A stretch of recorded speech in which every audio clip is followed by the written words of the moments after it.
I'm interested in human cognitive evolution. I'm specifically interested in how people reason about the world they live in.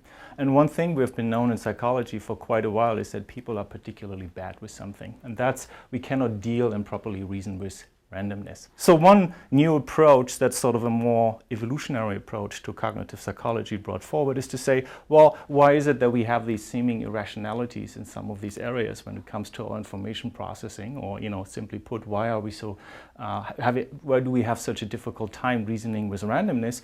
One way would be to say, well, our brain never evolved to do that task in the first place. Over evolutionary time, we spent a lot of our daily living searching for resources, hunting animals, searching for plants. And these come in very specific distributions, which are not random at all.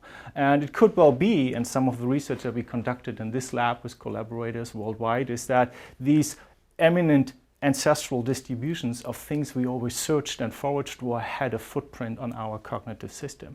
So what I've been doing in the past semester with my students is to go over campus, go around our local community and collect all kinds of data sets, looking at where students seat themselves in a classroom, how we leave our car behind, how do we seat ourselves in a hockey game or in a cinema, for instance. And we also started collecting data to look at natural distributions like geese.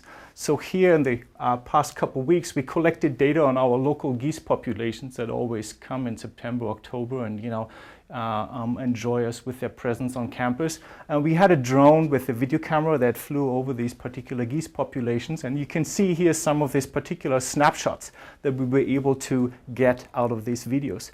And what we then do in the next coming weeks is to process all that digital data, all the images, and sort of look at the underlying distributions of how these animals distribute themselves in space and time. You can see here each of these yellow squares represents to one of the locations where a goose was standing, for instance. They are not randomly distributed in that little space. They're very aggregated in space and time. So if you were to search for something, or you would find a goose at a particular location, you would find more nearby. And these very clumpy heterogeneous patterns, these are very common in nature, and we believe that had an imprinted effect on how we think about information out there and how we deal with information that comes to us, which also has then important applications for things outside of psychology.